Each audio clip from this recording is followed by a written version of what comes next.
বন্ধুরা, আমাদের পৃথিবীর ৭১% অংশ জলে ঢেকে রয়েছে। আর এই ৭১%-এর মধ্যে আজ পর্যন্ত আমরা মানুষ মাত্র ৫%ই জানতে পেরেছি। আর যদি কথা বলি সমুদ্রের, তাহলে সমুদ্র মহাসাগরের দুনিয়া এত বড় যে এটিকে এক জন্ম তো দূরের কথা, হাজার জন্মেও মানুষ সমুদ্রের দুনিয়াকে পুরোপুরি জানতে পারবে না। আর এই দুনিয়াতে না জানি কত শত এমন রহস্য লুকিয়ে আছে যার অনুমান আমরা কখনোই করতে পারবো না। সামুদ্রিক জগতে এমন কিছু জিনিস আছে যা আমরা যত খুঁজব ততই কম হবে। তবে সামুদ্রিক ডুবুরিরা এখন পর্যন্ত এমন অনেক জিনিস খুঁজে বের করেছে যা মানুষকে হতবাক করার জন্য যথেষ্ট। আজকের ভিডিওতে আমরা আপনাকে ঠিক এমনই কিছু রহস্যময় জিনিসের ব্যাপারে জানাতে চলেছি যা সমুদ্রে পাওয়া গিয়েছে, আর সেগুলো দেখে পুরো বিশ্ববাসী হতবাক হয়েছে। তাহলে চলুন শুরু করি। হাফ হিউম্যান হাফ ফিশ, অর্ধেক মাছ আর অর্ধেক মানুষের মতো দেখতে এই প্রাণীটিকে সবাই মারমেইড অথবা জলপরী নামে চেনে, যার অনেক রকম রহস্যময় গল্পই প্রায় মানুষের মুখে শোনা যায়।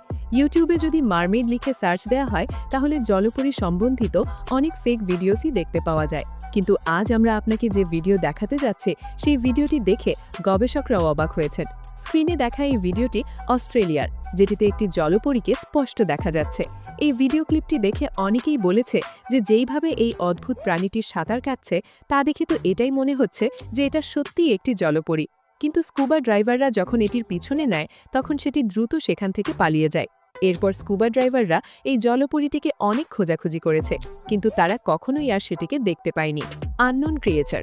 ২০২১ সালে কিছু জেলে ব্রুনাই নদীতে মাছ ধরছিল। মাছ ধরতে ধরতে হঠাৎ তারা সেখানে একটি অজানা প্রাণী দেখতে পায়, যেটির মুখে বড় বড় ধারালো দাঁত ছিল। এরপর তারা সেই প্রাণীর ভিডিও রেকর্ড করে সোশ্যাল মিডিয়ায় ছেড়ে দেয়, আর সেই ভিডিওটি প্রচণ্ড ভাইরাল হয়। তবে সেই ভিডিওর সত্যতা আজ অবধি জানা যায়নি। তবে যাই হোক, প্রাণীটি দেখতে কিন্তু খুবই ভয়ানক ছিল। Loch Ness monster. যদি আপনারা না জেনে থাকেন তাহলে আপনাদের জানিয়ে দেই যে লক নেস মনস্টার ছিল এক বিশাল আকারের দৈত্যাকার দানব, যা হাজার হাজার বছর আগে গভীর সমুদ্রে বাস করত। কিন্তু সময়ের সাথে কিছু মানুষ এটিকে দেখার দাবি করে। বিজ্ঞানীরা যখন এটি নিয়ে রিসার্চ করেন তখন তারা জানতে পারেন যে এটি ডাইনোসর প্রজাতির একটি বিশাল সামুদ্রিক প্রাণী, যার অস্তিত্ব বহুবার দাবি করা হয়েছে। তবে সারা বিশ্বের বড় বড় গবেষকরা বলেছেন যে এটি একটি ভয়ঙ্কর দৈত্যাকার দানব যা স্কটল্যান্ডের লক নেস লেকে বাস করে, যার ঘাড় খুব লম্বা, আর এটি প্রায় ৫০ বছরে একবার লেক থেকে বেরিয়ে আসে। Miss creature. মাঝে মাঝে এমন কিছু প্রাণী ক্যামেরায় রেকর্ড হয়ে যায় যেগুলো যদি ক্যামেরায় রেকর্ড না হতো তাহলে হয়তো কেউই বিশ্বাস করত না। ২০২২ সালে রাত আনুমানিক ২টা নাগাদ একজন ব্যক্তি যখন মেক্সিকোর গভীর সমুদ্রে তার নৌকা চালাচ্ছিল তখন হঠাৎ করে খুবই ভয়ঙ্কর একটি প্রাণী তার নৌকার পিছনে পড়ে যায়। লোকটি যখন বিষয়টি জানতে পারে তখন সাথে সাথেই সে নৌকার গতি আরও বাড়িয়ে দেয়, কিন্তু তারপরেও সেই প্রাণীটি তার পিছু ছাড়ছিল না। প্রাণীটির চোখ আর সাঁতারের গতি দেখে বোঝা যাচ্ছিল যে এটি কোনো সাধারণ প্রাণী নয়।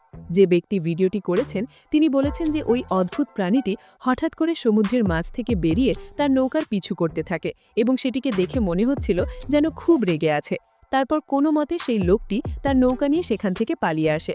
তবে সেই অদ্ভুত প্রাণীটি এভাবে তার নৌকার পিছু কেন করছিল সেই বিষয়ে লোকটি কোনো কিছুই বলতে পারেনি। সাউথ আফ্রিকার একটি নদীর তীরে হঠাৎ মানুষেরা এমন একটি অদ্ভুত প্রাণী দেখতে পায় যেটা দেখে কিছু লোক সাথে সাথেই সেখান থেকে পালিয়ে যায়। পরে যখন তাদের জিজ্ঞাসা করা হয় যে তারা কি দেখেছে তখন তারা বলে যে সেটিকে দেখে বলা মুশকিল যে সেটা আসলে কি, কিন্তু দেখে মনে হচ্ছিল যেন একটা কুমির।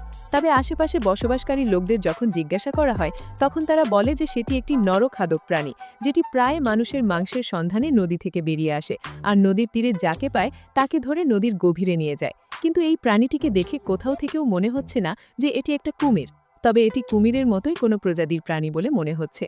বন্ধুরা, এই প্রাণীটিকে দেখে আপনাদের কি মনে হয় তা আমাদের কমেন্ট করে অবশ্যই জানাবেন। কথিত আছে যে টাইটানিক জাহাজ বিশাল একটা বরফের টুকরোর সাথে সংঘর্ষের কারণে ডুবে গিয়েছিল। তবে এই জাহাজে থাকা যাত্রীরা সম্ভবত খুবই ভাগ্যবান ছিল।